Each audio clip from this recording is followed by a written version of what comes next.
I'm Mike May, and welcome to Conversations. And tonight we have with us Chris, and you're going to have to help me again. Luginbuhl. Luginbuhl. Yeah. And that's... My relatives and my but I mean, father say it was from Switzerland. Swiss, okay, Yeah. okay. Now, we were talking, well, we met at the farmer's market. You had a booth, and I said, oh, this sounds interesting. But as we were talking just a little while ago, you used to chase sea turtles around the world with National Geographic. Yeah, I've been involved with the leatherback turtles for many years. The leatherback turtles. Yeah. And then you lived on Snepsit Lake on and off for 30 years. I did, yeah, and I traveled a lot, but I always got back to the lake. Up at the lake. And now you live in Rockville, you live in the Florence Mills. Yeah, in the old envelope company. And before it was the Envelope Company. It was Florence Mill. Florence Mills. So you are about as local as you can. Where were you born? Now I'm going to be really nosy. In Manchester. Oh, Yeah. So you're like a magnet. It always keeps calling you back to. Well, me, I lived in Maine. I lived in California. I lived in Rhode Island, and then I ended up back in. I live in Vernon now. So I haven't traveled a lot either. But now, okay, now you have an organization. I picked up your card. So what's this organization? Yeah, about? it's called Become Part of the Solution. Mm-hmm. And the short name for it is BPS. BPS, okay. Yeah. And it was started in 1991. We became a part of Union Church. So we have a separate trust. It's called BPS, Become Part of the Solution. And for the purpose of helping people that are, sick and tired of being sick and tired. Mm-hmm. People that want help, either to get into treatment or men and women's sober housing. Mm-hmm. And we've done quite a bit of that in the last 5 or 10 years, mostly when they come out of treatment to help them, So now how did you get involved with them? I haven't drank, thank God, since December 29th, 1978. Oh, okay, wow. So I'm in recovery, and the greatest joy to me is the service. When we help our brothers and sisters in need, I really believe we get a reprieve from our own craziness, which I was a blackout alcoholic when I was real young, started in high school. And, the only choice I really had was to stay away from the first drink. Oh, yeah. The drink picked up the next drink. Oh, and then, yeah. it would take me to places that I shouldn't have been. So now, what do you do in the group? Like you wake up in the morning and do you go somewhere and answer phones, or what do you do? No, I really, a lot of times, just answer calls. I get a lot of phone calls from people in 12-step groups, people that might see somebody that's really trying. They may need to get into treatment, or they need a safe place to go. I hear from treatment centers, because over the years, we started BPS in 1991, so a lot of people know who we are. So I'll talk to clinicians. We want to help people. We don't want to be the enablers. But if a counselor calls us and they say, look, this man or woman really seems serious, Chris, can you help them? And that's when a lot of times they don't have the money, to get into a sober house, first month's rent or security. And that's what we do, kind of act as a bridge to help. So you're like someone is like in treatment. Now, what do you mean, like in treatment? Well, there's programs. There's programs in the state of Connecticut, 30-day programs. And the thing is the programs can give people the tools, but they need to use them when they get out. And a lot of times, they can't go back where they were, because Oh yeah, that's how they got in. a lot of times, not everybody in their circle wants them to stop, and they want to stop. But there's a saying: you don't want to slip, don't go to slippery places. Well, a lot of times this is what happens.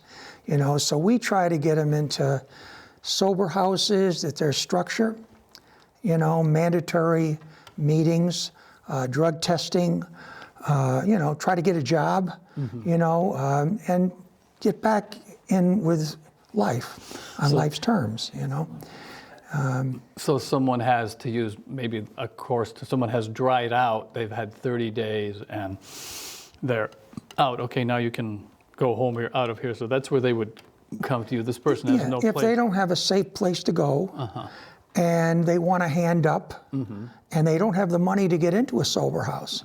You know, it's not a lot of money, but it means a lot. You know, it might be his first month's rent. It might maybe a $600 first month's rent, or security, or sometimes people are in sober houses and they haven't quite got a job yet. So they'll call me. You know, Chris, they're really trying. Can you help? Right. Yeah. So maybe we can give them another couple weeks. You know, we want to help people that want to help themselves. We don't want to be the enablers. You know, we want to help people that want help, that are serious. So people like to get back on their feet. They've stood up, as it were, and now you're trying to help them be able to walk. Now, so you're like a networker. Like, you know a guy who knows a guy, and to get into this house, or maybe to find something else. Yeah, well, a lot of times too, I have where I come, you know, in Rockville, there's a large Swiss community. I have a lot of relatives. I know a lot of people after all those years. And if there's ever a crisis anywhere in the community, a lot of times I'll hear from the people. And that's great, because I have a great joy. I want to share my experience, strength, and hope.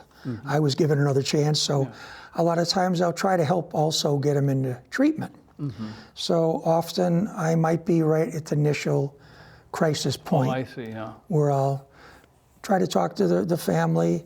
I'll talk to them, of course, to find out their degree of willingness. You know, and if I think they have that willingness, I'll do everything in my power to help them. Yeah, yeah. So someone gets into a sober house, and then they try to help them find a job. So now, you said this started in 1991. Did you help start it, or were you right there at the beginning? Yeah. Oh, wow. Yeah, what happened was there was a drug counselor in Rockville working for the hospital, and they were renting a space from Union Church in what they call the Union Church Annex. Yeah, yeah, we used to go to the brick coffee building house there. Yeah. And so there was a drug counselor. His name was Smokey, and he had a white beard, a very colorful character. Had a wonderful degree of sobriety, and was always trying to help people. And of course, I'd go to his office because I'd be bringing people into treatment or trying to help him a lot of times. Well, one day he came to me and said that there was one guy he was trying to help, and he was having a hard time getting insurance companies to help. Okay, that. And then he never heard from the guy, and he thinks he had died. So he had come to me and said, you know, is there anything you can do, Chris? And back, you know. Now, why don't you hold it? We're gonna take a short break, and then we'll come back, and you're going to tell us more about Smokey and getting this off. Okay, so we'll be right back.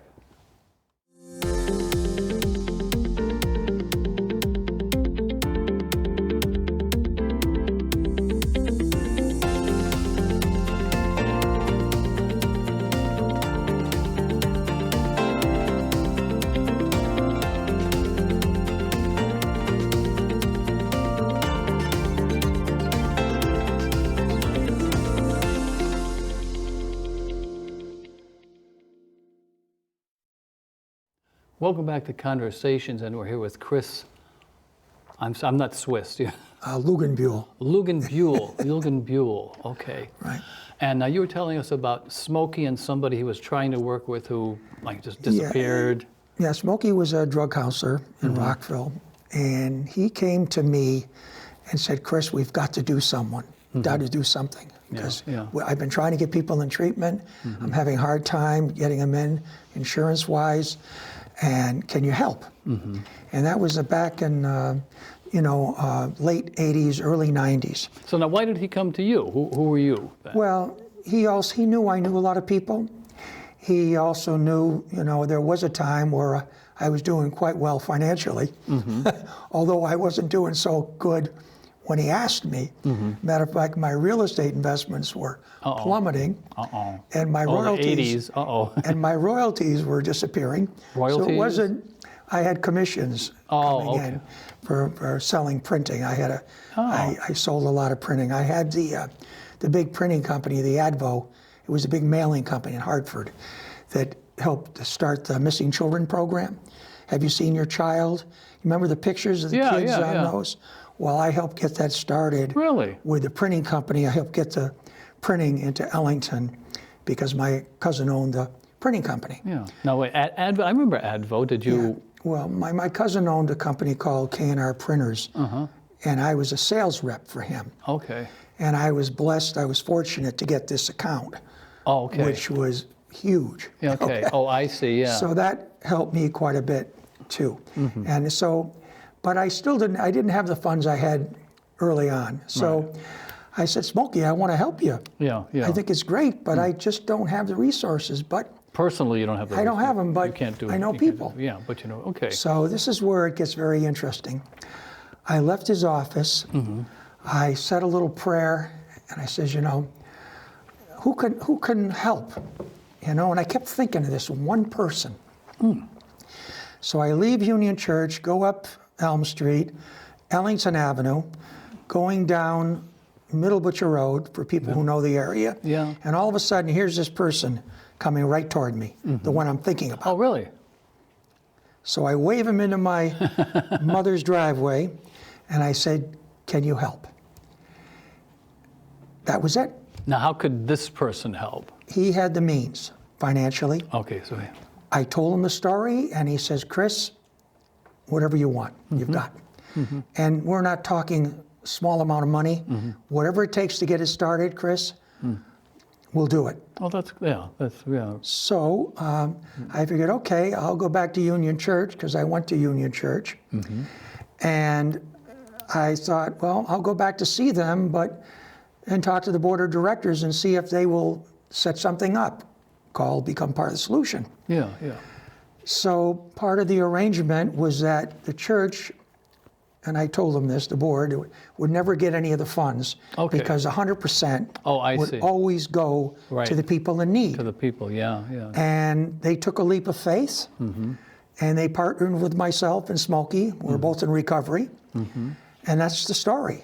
And it's been going on over 30 years. I was just going to say 91, yeah. Over 30 years it's been going on. That's and great. The good Lord has blessed us abundantly. This year alone, I think we're close to 200 scholarships throughout the state of Connecticut.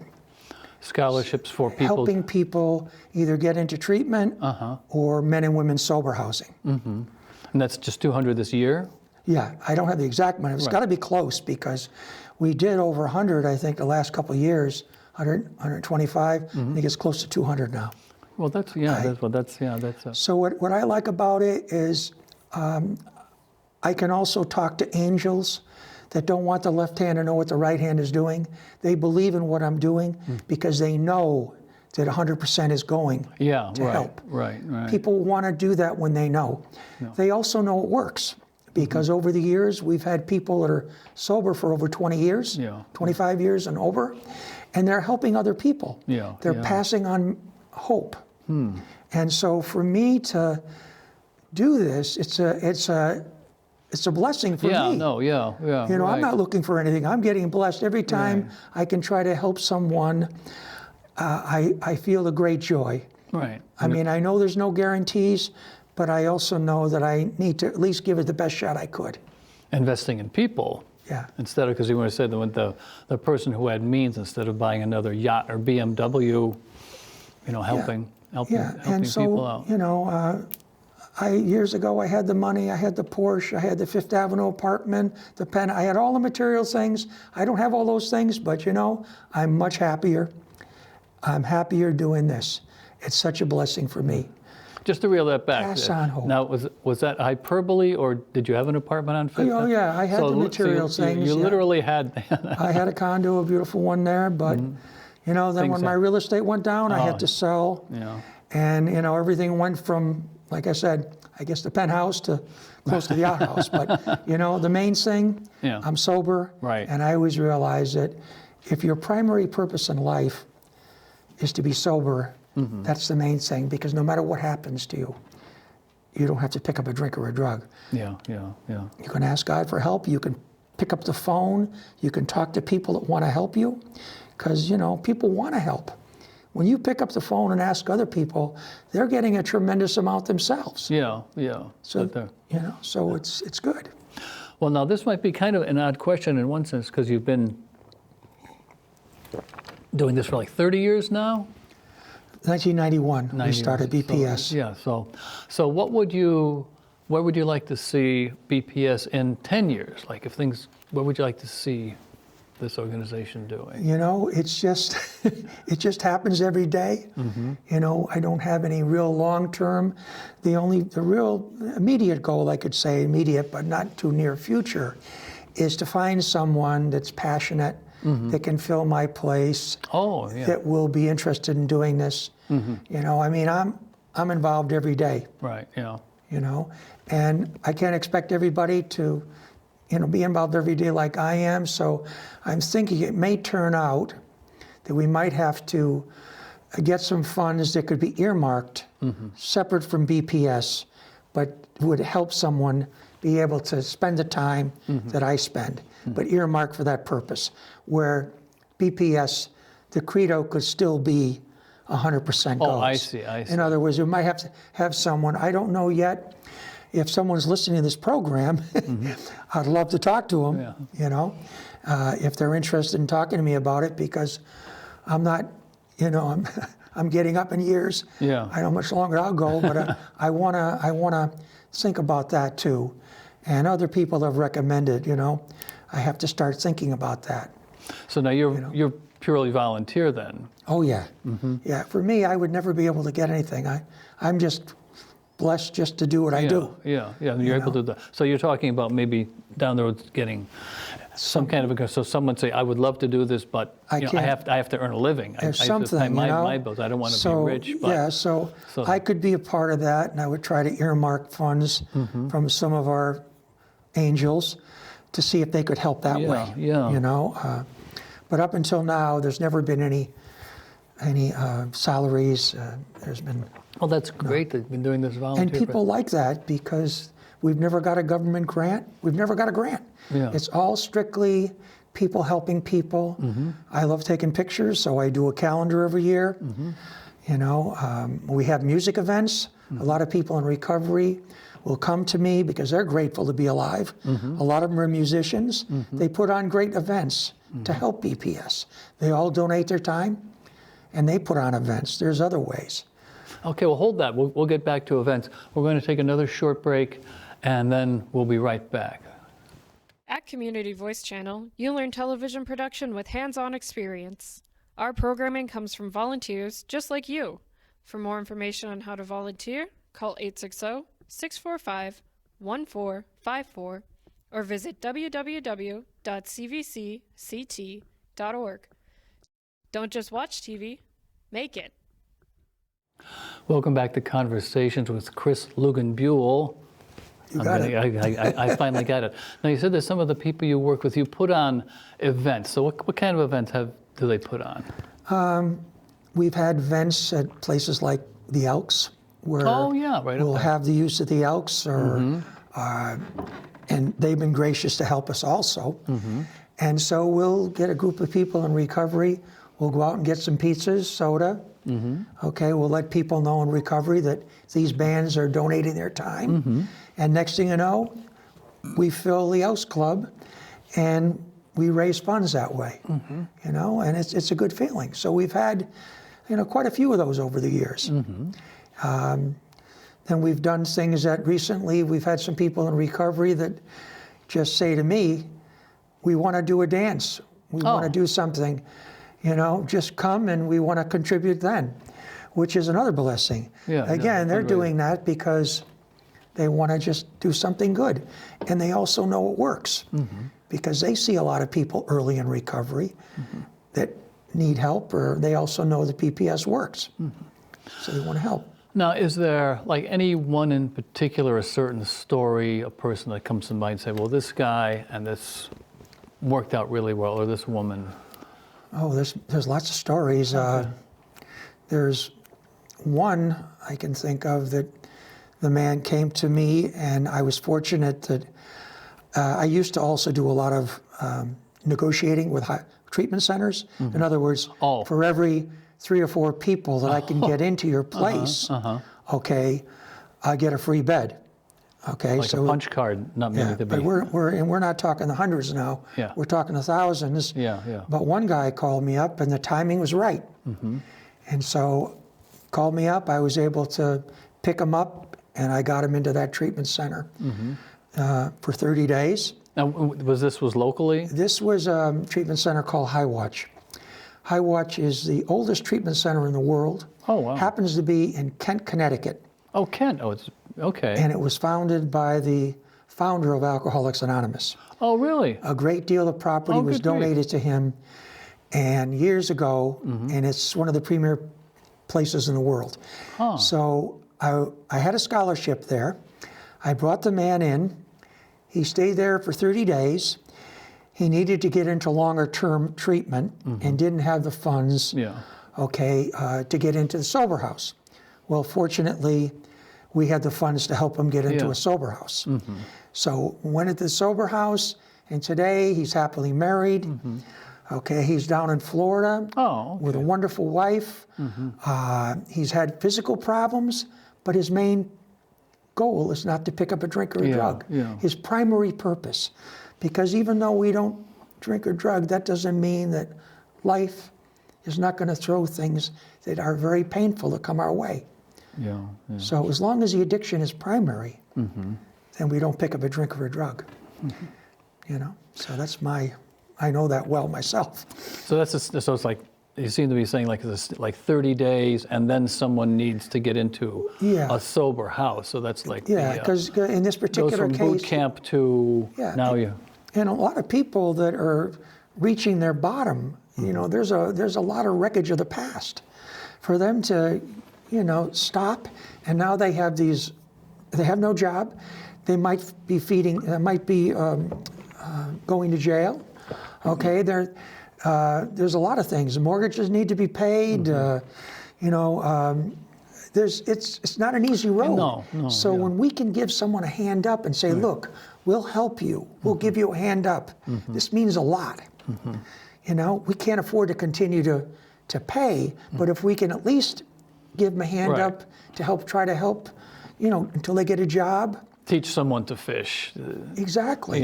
Yeah. And some of those same people are out there helping others today. Right, yeah. So that's where the real gift, the blessing of all this is. Like discipleship almost, people creating more. And you know, this thing is, you know, I came on this program too because I want you to know, and everyone listening here, I want to help.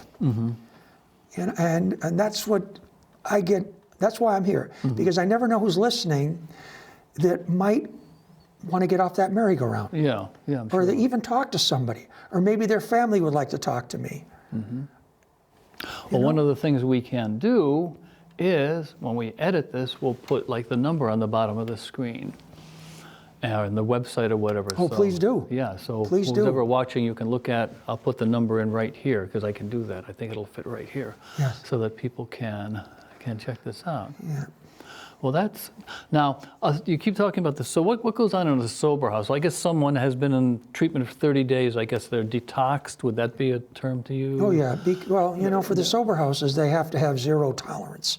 Now, what does that mean, zero tolerance? That means no drugs. They can't come in and, you know, start drinking again or take another drug, because when you have another population of people there, they can't be there, because the whole idea is to get away from a sober house. Okay, so you go in and so someone's clean and they're trying. So what goes on in the sober house? This is someone who says yes. A lot of times, of course, it's mandatory meetings. Mandatory meetings meaning 12-step groups. There's drug testing. There's house meetings. Now, what goes on in these meetings? Well, you know, the people that own these houses, a lot of times they'll have house managers. So the population's there, if they, you know, they need to talk to somebody, they have the house manager. I see. Or they have meetings with their own population to find out what's going on, what's happening with some of them. So they have another support group within the house. I see. Other people are trying to and they're trying. Their lives. They also help one another. They help, if someone gets a job and they have another lead for somebody, they're always trying to help one of their own in the meeting. So someone might be in the sober house and they've gone out and they've gotten a job, and they can continue to live at the house for a while and maybe save enough money for first and last. Oh, absolutely. So that's the ideal. Oh, that's definitely. To stay there until they're ready, you know, to get out, to have their own apartment or move back into the home they were in. Yeah, yeah. You know, there's times where they just can't go back at the time. Yeah, right, yeah. You know, and it is a vicious mental illness, though. Yeah, You know, yeah. and, I mean, I can speak for myself. You know, I had a beautiful wife, I had a home, I had a business, I had the children, and the addiction completely took me over. Yeah. No longer had those things. Ended up, but I finally had to do it for myself. And fortunately, my marriage never worked out, but I have a beautiful relationship with my former wife, her husband. I've always loved her as a mother as my children. So I'm very happy. I'm grateful to be where I'm at. Yeah. I'm happy for them. Yeah. And I'm happy for what I do because I feel I'm living a purpose. It's way beyond the material things. Now, if you, like you say, you might retire, might be time to put this down. So what would you, this has been such a huge, what would you do if, let's say they got a grant and someone else, you've trained someone and, okay, they're taking over, things are running smoothly. So then what would you, what would you do? I think I'll always be involved. Okay. For a certain extent. I have to be involved somehow. Whether it's to make suggestions, if they're willing to listen, you know, I mean, I want to stay involved. And I have a lot of connections that I would like to, of course, I need to share with them. Whether it's sober houses or the angels, you know, or treatment centers, you know, that kind of thing. Because, you know, I'm dealing with sober houses all over the state. Yeah, yeah. You know, some groups, and what's nice too, is some people, even recovery, they buy a lot of sober houses because it's a way of them giving back. I see, too. I see. And what better people to do it because they know Right, right. the addiction themselves. Yeah, they can talk. Someone can say. They can talk. Right, I know. They know the language. Yeah, I know where you're coming from. Yeah. I have a woman in New London that owns 18 sober houses. Oh my Imagine that? goodness! Wow. And one here in Manchester, coincidentally, I think another 18. Oh wow. And there's other smaller groups. Some have 3 or 4 houses. Some maybe have 1. You know, so there's good sober houses. There's no guarantees. You know, I mean, and I even have some sober houses that if we give funding and all of a sudden they leave, they'll even send the money back to BPS at the church. They don't take advantage of our situation, which is another blessing. Yeah. Because a lot of times I would have no idea. Yeah. Because I'm talking to a lot of people. Right.